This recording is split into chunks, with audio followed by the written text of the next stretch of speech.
Well, good afternoon or good evening, depending on the time zone here in the USA. And I am Bruce, aka the guy in the blue shirt, or some people call me Mr. Simpler, Faster, Better. And I just want to do a quick shout out to Rever. Rever are a software based on a smartphone. And if you want to learn how to energize your frontline team, then you can either message me after the feed or in a direct message, or you can go to reverscore.com. So I am blessed and welcoming a wonderful gentleman that I have known for, we'll have to figure it out, right? Lee Thurburn. So take it away, Lee. Just tell us a little bit about where you're at and what it is you're up to today. Well, Bruce, when we first met, I actually had hair. Now that doesn't tell you, how long we've known each other, but it gradually started kind of the hairline started going down like that and back like that, and so it's been that long. So, okay. So am I to blame for that? Do you think? No, sir. No, I'd love to be able to blame somebody, but I don't think that that's possible. My dad, maybe. So. Yeah, maybe it's just genetics, right? Yeah, or maybe it's the stress. All right. So yeah, tell us a little bit about where you're from, and then we're going to ping pong around talking about some enhancements and just some general networking things, because we've done a lot of different things in the past. So it might be fun for people to catch up with what we've done in the past as well. So all right. So I'm in Dallas, and I've been here since 1974.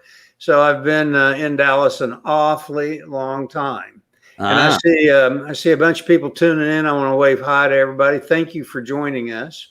Yeah, I'll give them the shout outs because I'm lucky. I have some regulars like Bernard and Wendy and Gracie. So if I cut across your Lee, just take it away, my friend. All right. Say hi to your buds. Yeah. So I teach school at UT Arlington. I've been blessed to be asked to be and so I've been doing this since 2013. I teach a couple of classes, one on entrepreneurship and one on business strategy. And I also do a live stream on those subjects on a daily basis. But I'm teaching students now since 2013. I started my life off as a CPA, went back to school and got an MBA. And then I ended up starting a company that I was blessed. It was in the right place at the right time with the right product at the right price. And I was blessed to be able to take it public. It was a dial-up internet company, and one thing led to another. And I've really been focusing my attention for the last, 10 years on trying to help small businesses solve a problem which almost all small businesses have, and that is figuring out where their next customer is coming from. Right. And so that's my passion, my mission, my purpose in life, and I work really hard at trying to make that happen. Yeah, cool. I just hold some of those thoughts because we have some history in that arena. So hey, Joanna, welcome. And Clifford, Mr. Clifford, welcome. Not seen you for a while. Thanks for hopping on. And so Lee and I go back to, I've still been trying to figure this out if it's, and Randall Mills, an expert. Hey, Randall. As well. I can't remember if it was 2010 or 2011 when we first met, and we met at a networking event when we could do networking in person, right? Back to those old days that we all love so much, right? Right. Yep. And then fast forward across the many years that I've known you, I've seen you go from being the online entrepreneur in many different arenas and learning and prospering and growing with every single opportunity that came along. But you might want to say you were actually the CEO of FlashNet, right? Which was the first internet provider. So back in 1995, I was blessed to have a vision that caused me to start a dial-up internet company at a time when there was only 1,400 of them. And 3.5 years later, there were about 5,500, and we had grown to the 13th largest. We did an IPO and promptly turned around and sold our business to Prodigy and Southwestern Bell. And about a year later, we were out. And so I then went off and did a few other things, ended up starting the precursor business to what I do now, which is Apricot Rocket. And, you know, done a lot of pivots, done a lot of changes. You know, you think you have this great idea. So you take this great idea to the market, and the market promptly lets you know whether or not you have a great idea or not. And it's often not. So, you know, we all do the same thing. We try stuff, we throw stuff against the wall, see what works, and then try again. Right. Well, for me also, I remember I joined you in the net offer days, and that was pretty progressive as well, because you were providing, in the early days before the big real estate companies got an online platform, you were actually providing services to realtors and all the service providers that supported realtors. So again, you've always been kind of ahead of the curve in terms of what you see and what you know is going to work, right? Well, I try. That curve keeps moving forward, and you have to run really fast to even stay up with the curve, much less get ahead of it. I think of it more like surfing. You know, you're out there with your board waiting for a big wave, and then a wave comes along and you go, "Ooh, this is a big one." And you start paddling, and you're actually not fast enough to catch that wave. So you got to wait for the next one. Yeah. And, you know, I've caught a few waves and I've missed a few waves, and I'm still sitting on my board. So I guess I'm still in the game. Yeah, absolutely. So for those people that don't know, just maybe give a high level about what Apricot Rocket is. I'm fortunate that I'm actually been with you for a long time, and I'm a novice basic user of the Apricot Rocket system, but soon to be more an advanced user. So give us a high level of what Apricot Rocket is all about, Lee. So about 10 years ago, I began the process of developing what is now Apricot Rocket. The earliest version was, I thought I would build a CRM. Before I even go into that, I'm going to tell you, without a doubt, I wanted a business that had a recurring revenue stream, because those tend to be the most reliable and highest value businesses.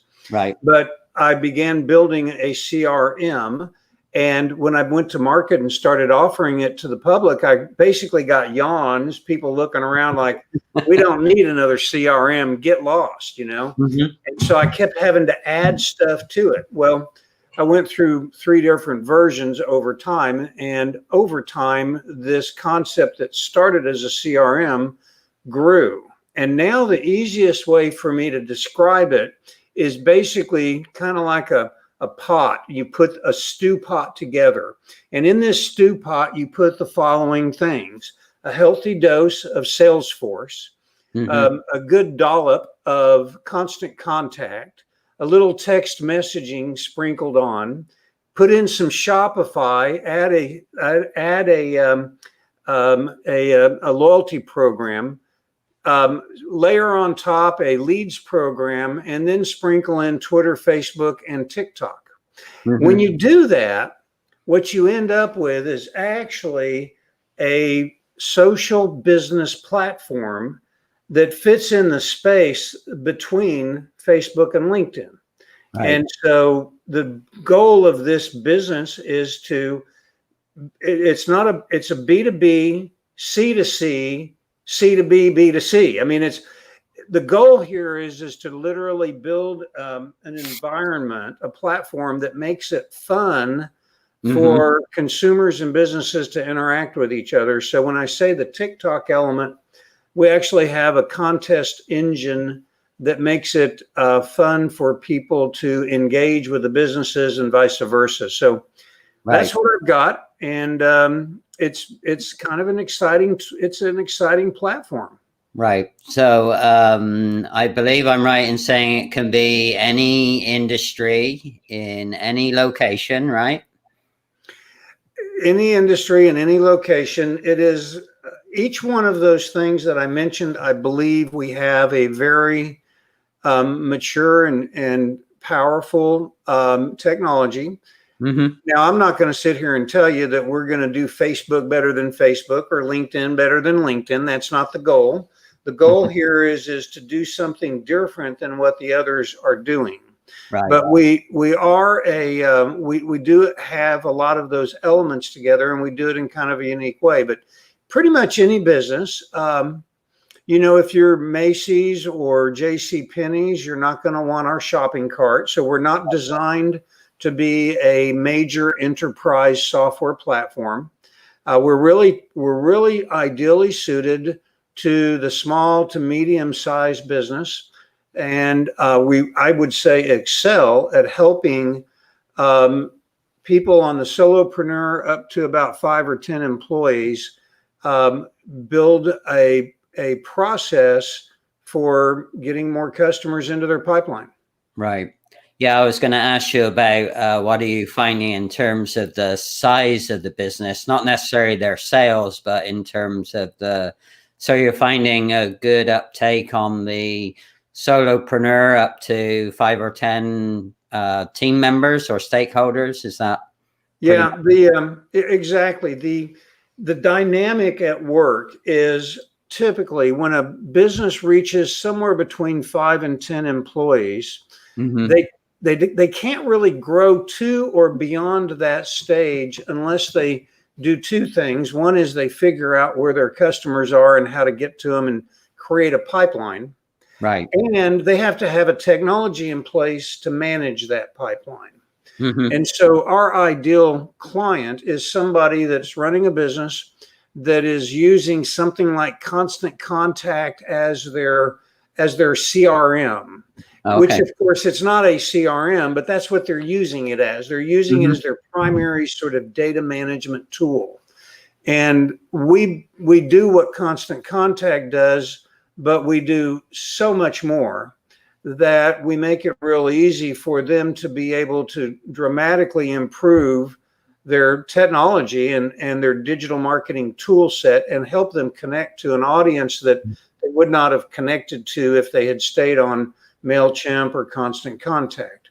Right. And so, when you get to the point where you have a technology implemented, then the switching cost starts to become significant because the learning curve and the implementation or integration into your processes basically make it such that if you don't get a 5x improvement in efficiency, why bother to change? Right. So people get connected to a technology, they get used to it, and then they don't want to change.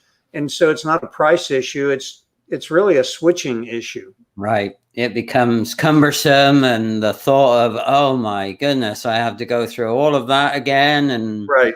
Oh, I got to relearn everything or unlearn everything and relearn everything. And I can't imagine. It's hard enough for me when I've got to unlearn and relearn. So, hey, Kenneth, wanted to say hi. Kenneth is he's a long time connection here.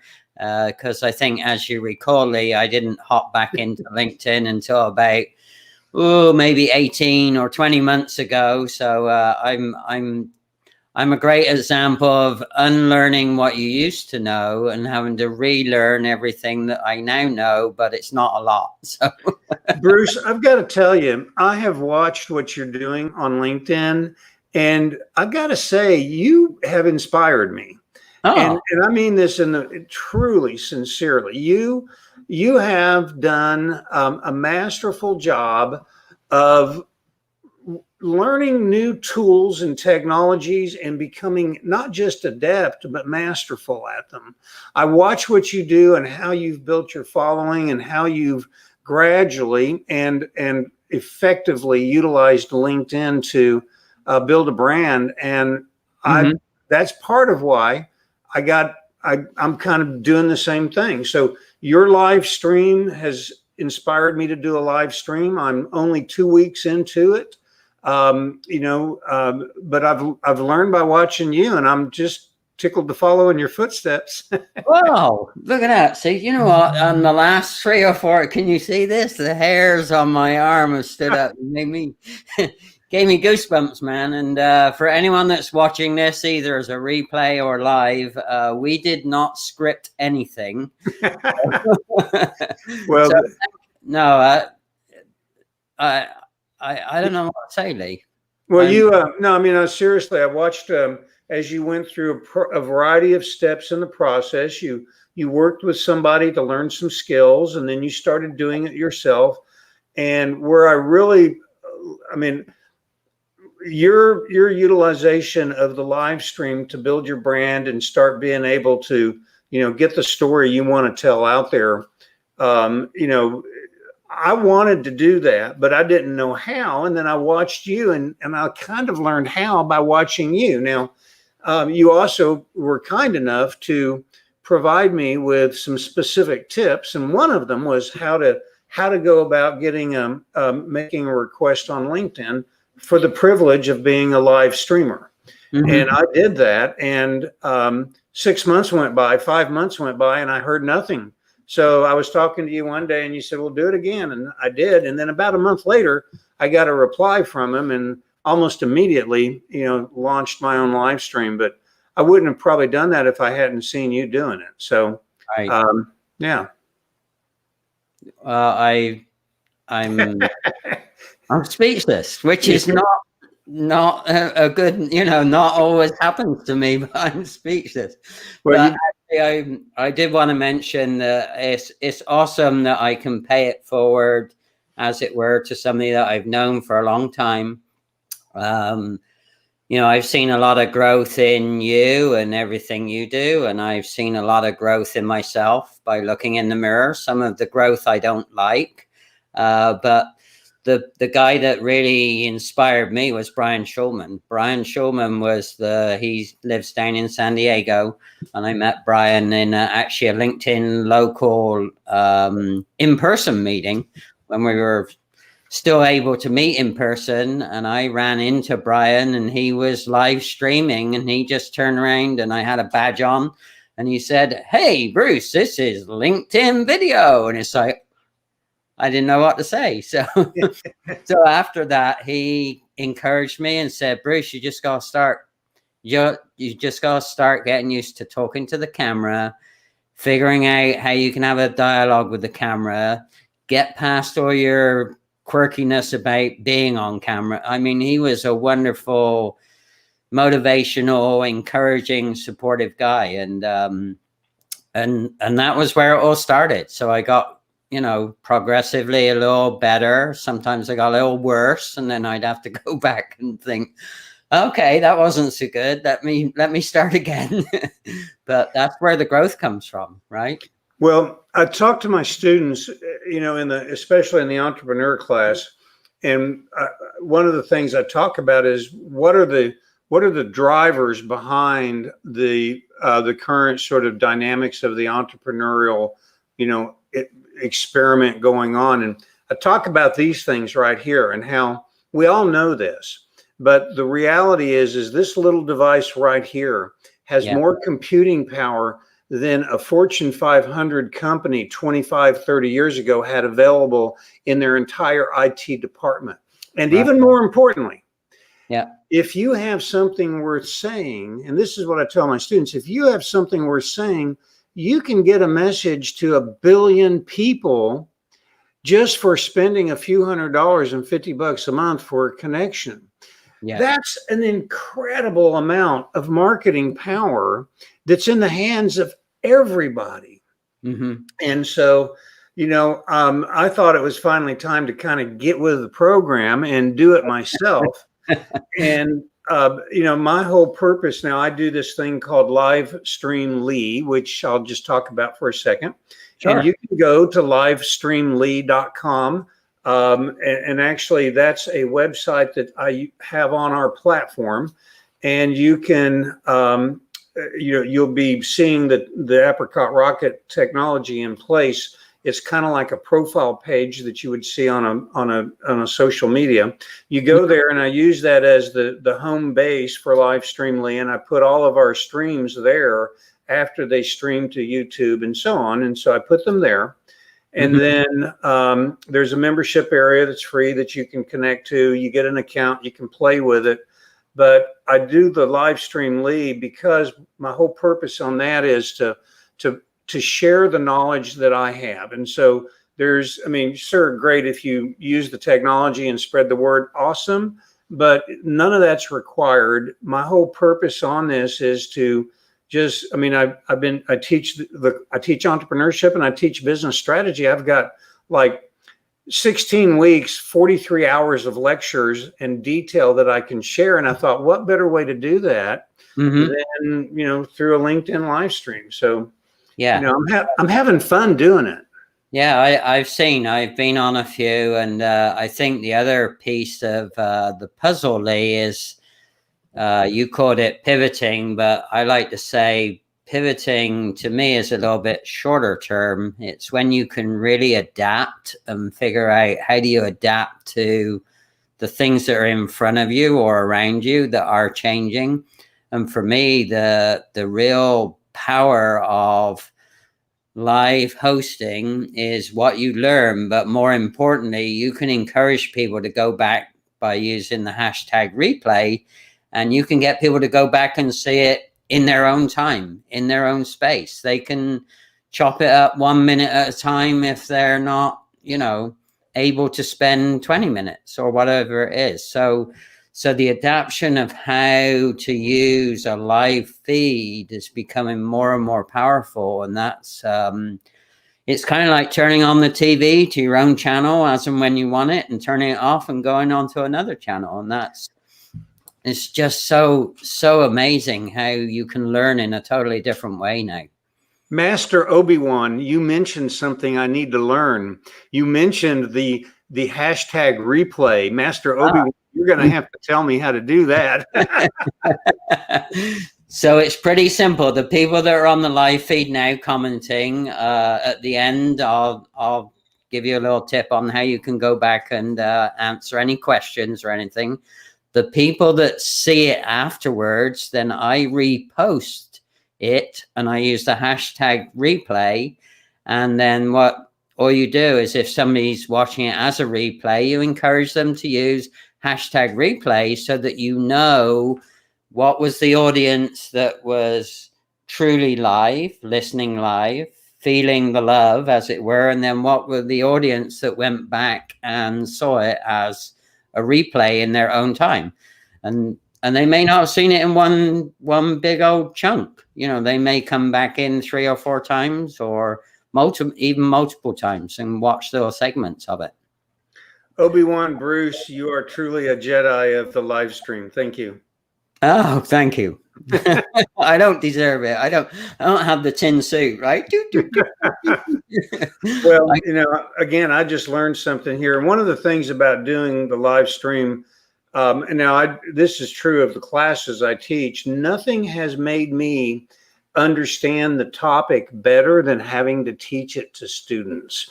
And I know you do a lot of teaching in the process world, and it's through the teaching that you truly become a master of the topic, because you have to be able to communicate it, which means you've got to be able to put it in words that and draw corollaries that others can understand. And as you think through that stuff, it just makes you even understand it better. So I'm loving the live stream.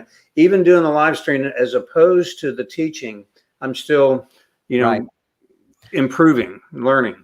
Well, the other thing is, I've got this lofty hashtag, simpler, faster, better, and I'm all about helping entrepreneurs and high potential leaders, use their most treasured thing, which is time, money, and resources to the full effectivity. But the burden of proof, as it were, that comes with that is if I do something and I really know, what, Bruce, this is not simpler, faster, better, it's longer, worse, and discombobulated, then I become so hypersensitive to my own processes that I'm always going back and trying to redesign my own processes so that I truly become the product of the product, right? Because how can I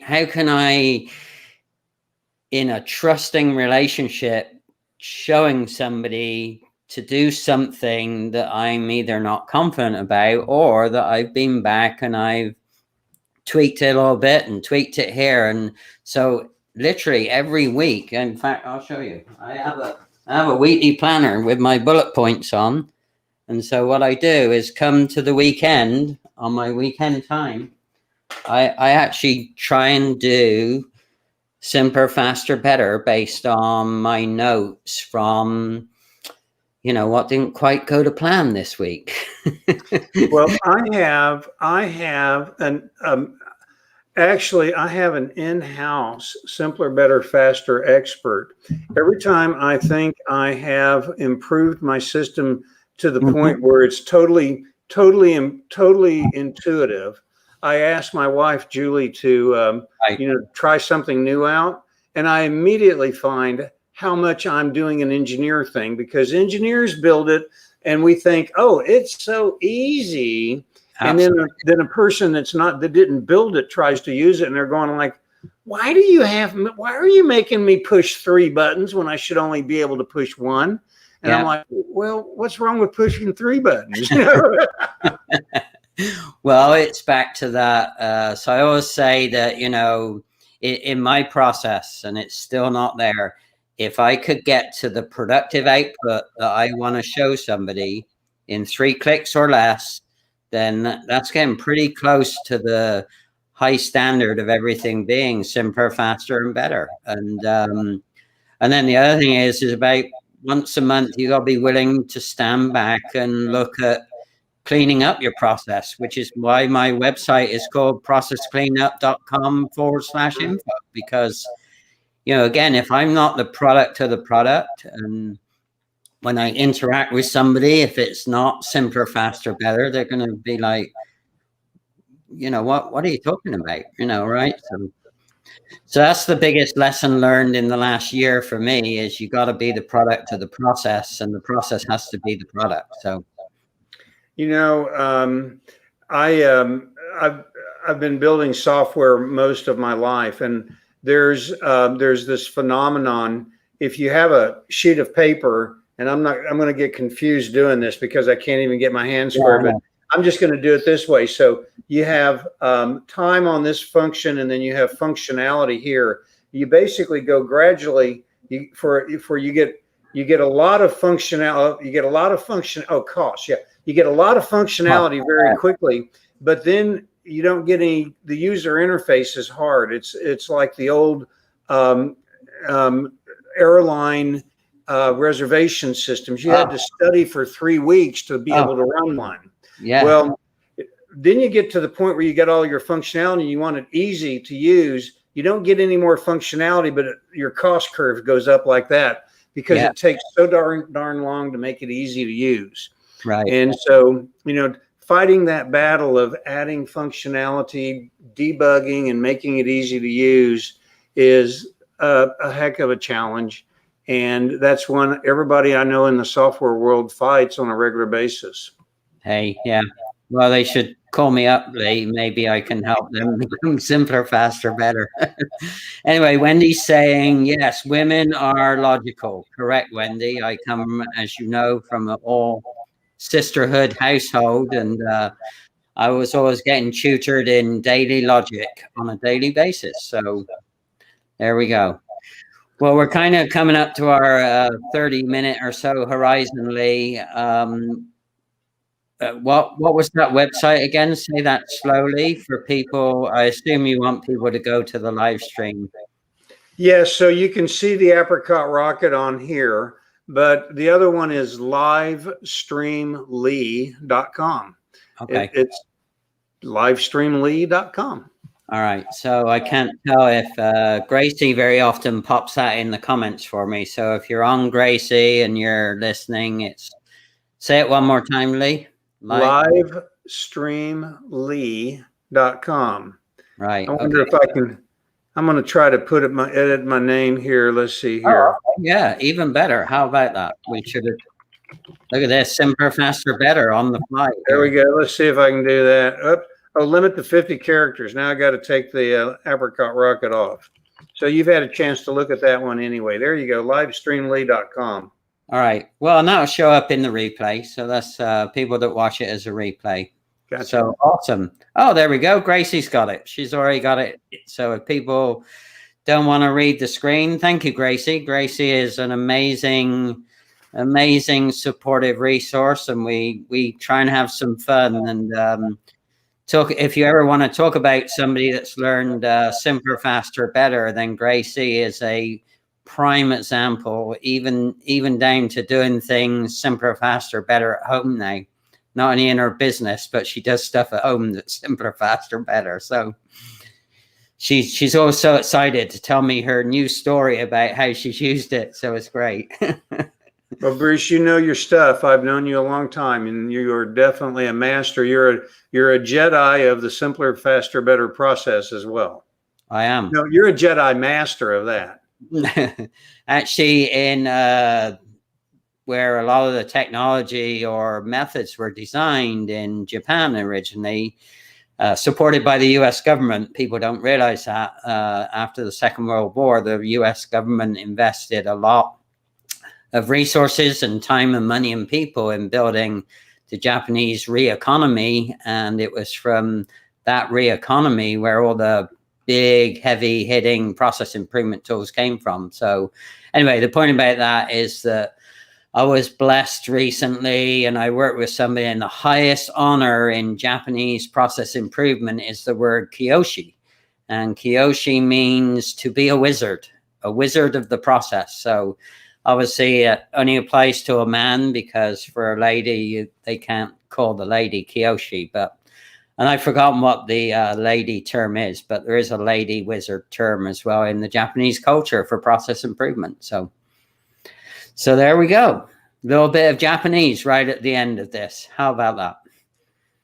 Kiyoshi Carnahan. Right. Well, you're sensei. So the other good word, sensei is a master. So when you get the mastery level, then you're sensei of Apricot Rocket or Livestream Lee. Here in a few more months, Lee, you'll be leading the way, my friend. Well, I appreciate you inviting me to be on your program, Bruce, and it was good to see you again. Even though we talk fairly frequently, we don't get a chance to actually see each other much. So it's been good to see you. Yeah, well, after April 1, I should have my second shot inside of me. And who knows? We might be at a lower level of restrictions here in Los Angeles County. So as soon as I can start to freely move around again and start traveling for work, then that's what I will do. And Dallas will be one of my #1 cities to come back to. So, well, let me know when you're in town. I will. All right. Well, thanks everyone that was on the live commentary. Thanks for the support. I have lots of regulars. And again, Rever is my brand ambassadorship. Thank you for them. All right, Lee, if you hang on, I'll finish up. Take care, everybody.